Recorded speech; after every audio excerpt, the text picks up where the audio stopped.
Hello and welcome to another Infinite Painter tutorial where today we're going to create this Tron style sunset.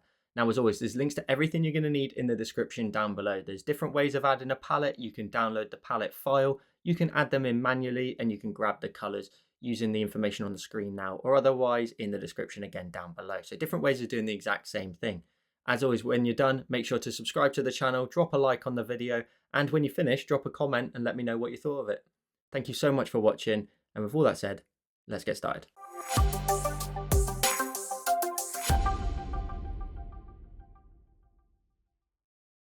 So once you've created your canvas and you've got today's palette for today's design, palette number 20 in my collection, we're going to go ahead and get started. Now the first thing we're going to do is create the ground shape. So we're going to go to our create options. We're going to go to the option of rectangle. We're going to go ahead and go to our color, and we're going to grab the dark color here in the bottom right of the palette.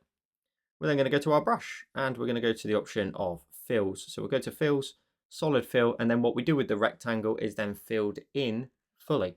So we can go ahead and create a floor for our design. So swipe across from the screen like so. You can adjust it if needs be, and then tap on the square when you're done.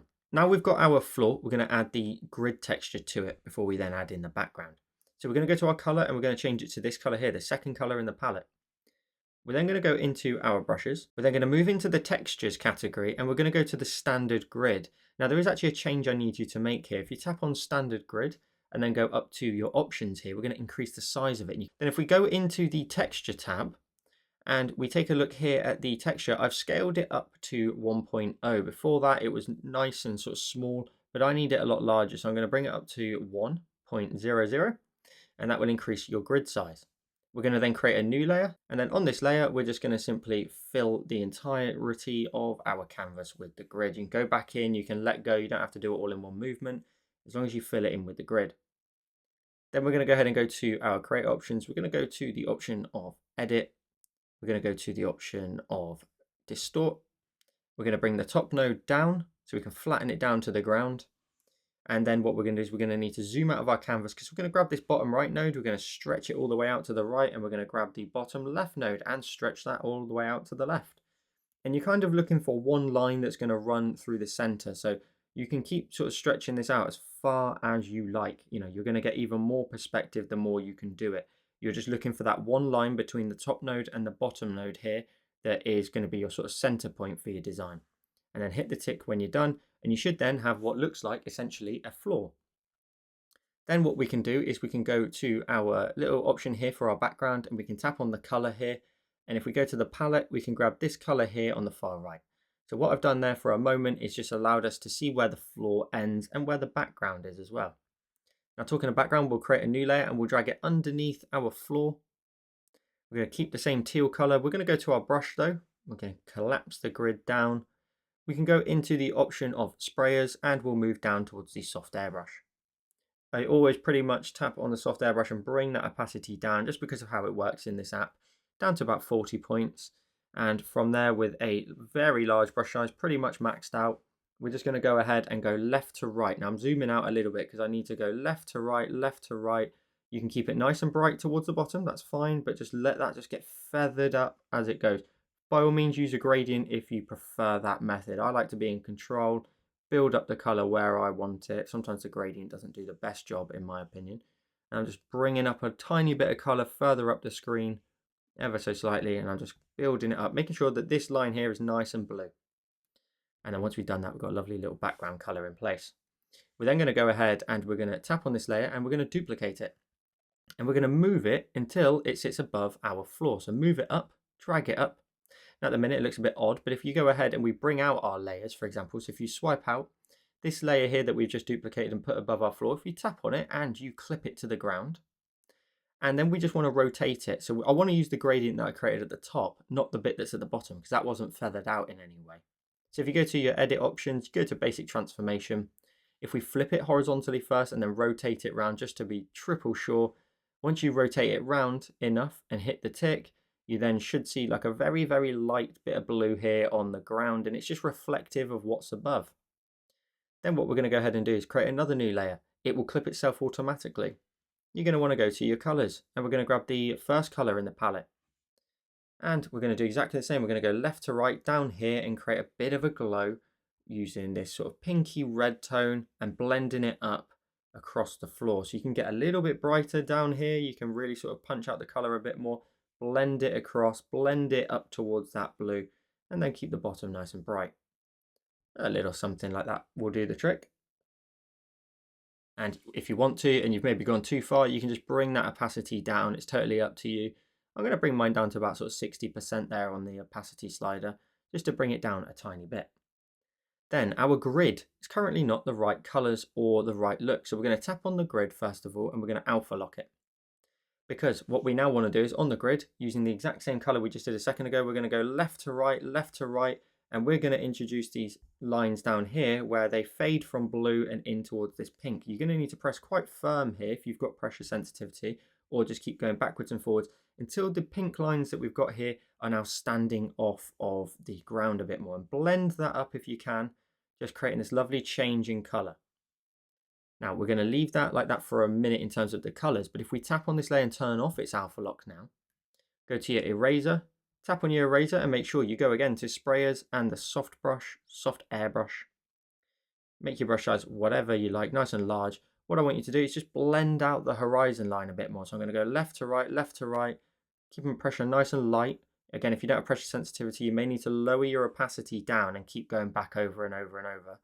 And just blend out the grid in the distance. I don't want to see that grid in the distance. I want the lines to just slowly fade out into nothing. And you can round off the corners if you like. So you can round over here and over here just to really blend that in, keeping the center nice and bright. So now we've done that, we can go ahead and move on to adding in some more colors. Now in Infinite Painter, it's always a massive tip that if you go up to your options and hit the option of save, you can make sure if it crashes, you're good to go and you can always back up. So 3 dots and hit the option of save always. Let's then go ahead and create the sun that's going to sit back there. So we're going to go ahead and create a new layer.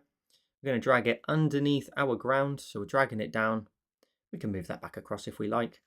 We're going to go to our colors and we're going to grab the yellow. It's the 3rd color in the palette. We're going to go ahead and we're going to change our brush before we do to the option of fills and solid fill. We're then going to go to our options. We're going to go to the option of shapes and circle.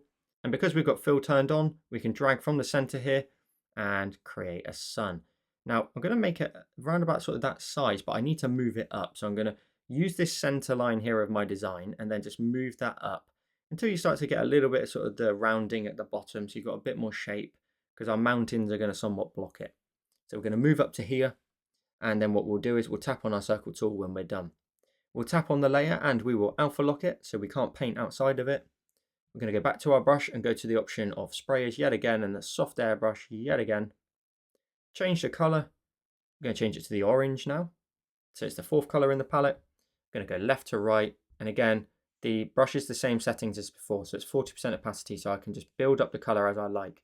We've got basically 4 colors, in fact, to blend into here. So you want to cover up roughly around about sort of 3/4 of the circle with the orange tone, especially towards the bottom, making sure it's nice and punchy with the orange. Then switch your brush to the next color along, this more red tone. It's the 5th color in the palette, and go left to right. Again, blending that up. You're creating the gradient manually. Again, feel free to use the gradient tool. I just don't particularly like how it blends the colors together.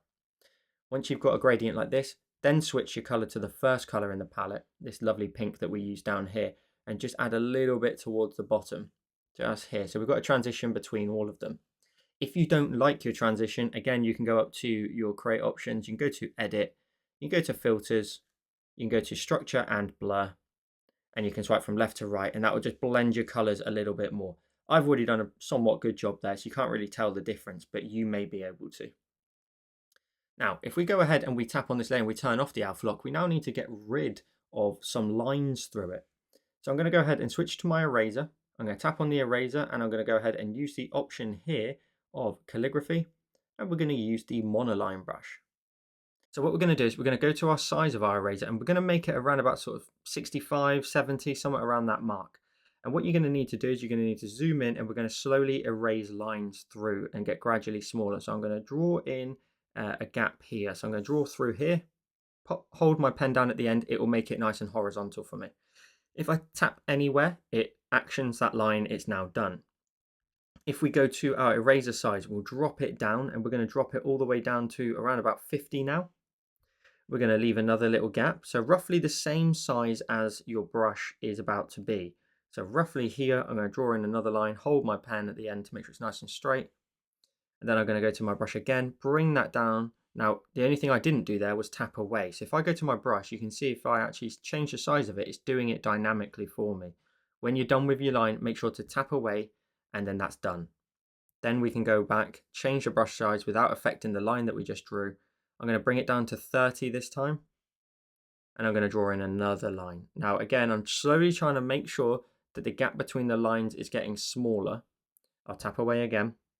I'll go back to my brush and I'll bring this one down. I'm going to bring it down to the option of 20 this time. I'm going to draw in another line. Now it's getting really thin now, so I'm going to try my best to sort of run this through up here. And there we go. I can tap away. Go again with my brush down to 10. And I'll draw in another line that runs through here. And we don't, essentially what this is like an old school gradient. Again, make sure to tap away. You can tap in here. You can bring this now down to around about 5 this time. And do maybe one more line. I think we can get away with one more at this sort of thin size. That looks pretty cool to me. I like that a lot. And there we go. We've got this really cool sort of blending out gradient effect. Then what we're going to go ahead and do is we're going to go to our sun. We're going to tap on it and we're going to duplicate it. The bottom one out of the two. Go up to your options. We're going to go to the option of edit, filters, structure and blur. And we're going to swipe from left to right. And we're going to blur this out, creating a nice big glow up to 100% there to add in some cool color in the background. Then what we'll do is we'll go ahead and we will tap on this layer. We're going to go ahead and duplicate it. Now we're going to drag this blurred version above so it sits above our floor and the 2 layers that are clipped to it. You may need to go ahead and tap on the layer and clip it as well. So it's clipped to the floor underneath.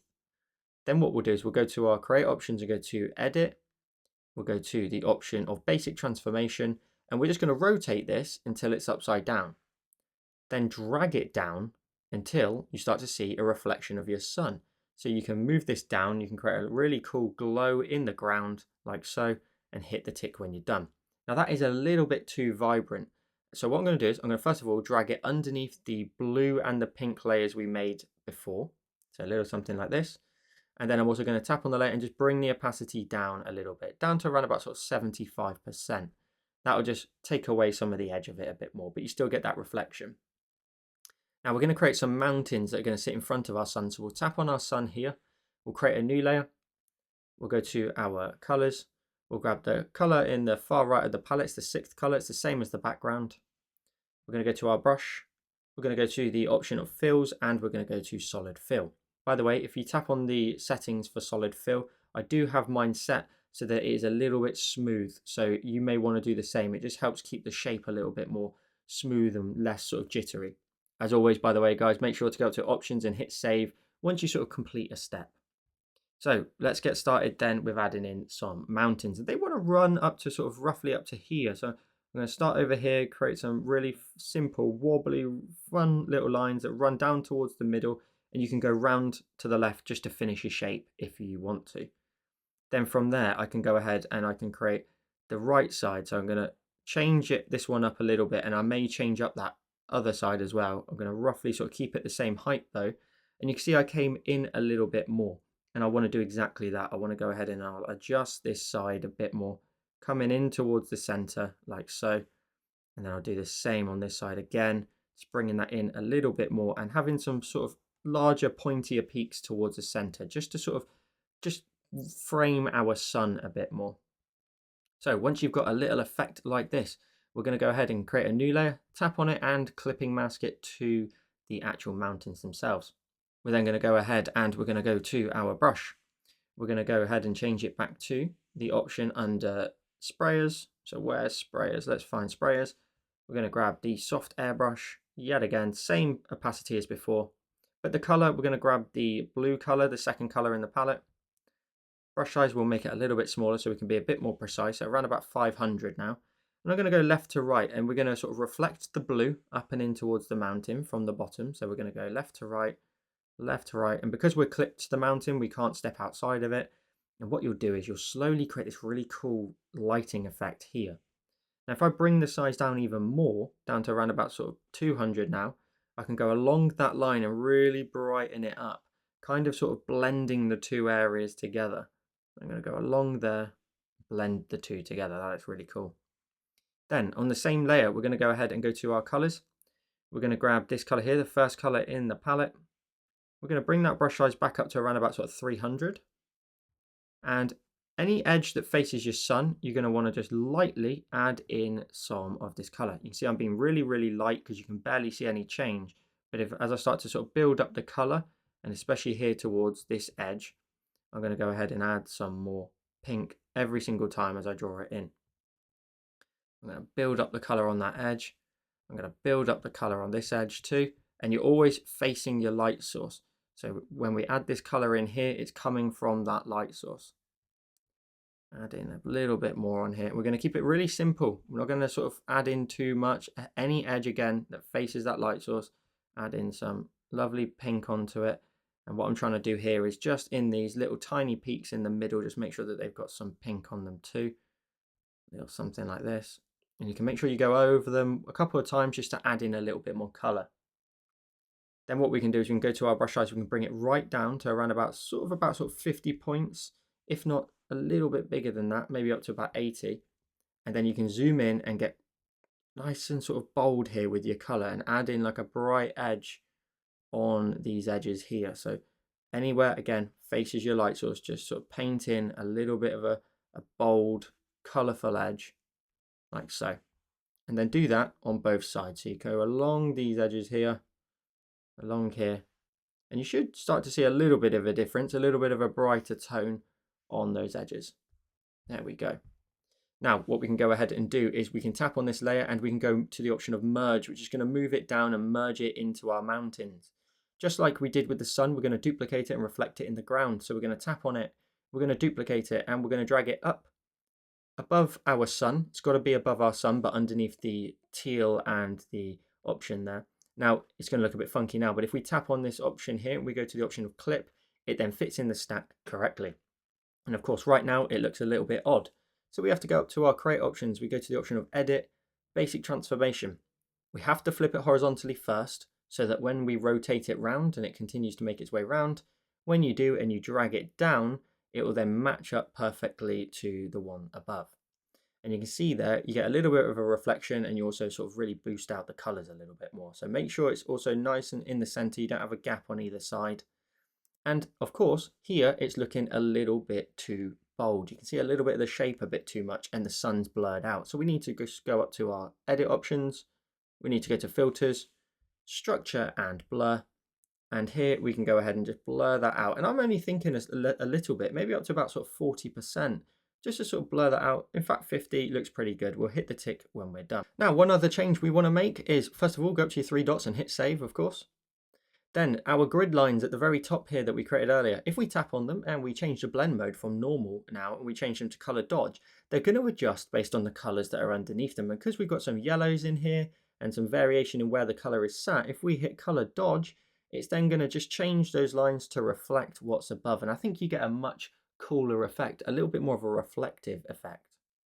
Now, this is totally optional, but if we go down to our glow in the background here behind our sun and we create a new layer, if we go to our colors and we go ahead and drag up to the top left to create a white color, and we go to our brush and we go to the option of, say, either sprayers, or you can find a different option that fits your needs, but I'm going to use the monoline brush and I'm going to make it really small, probably around about sort of what we're up to here, 4. I'm going to tap away a few times just to create some stars in the sky.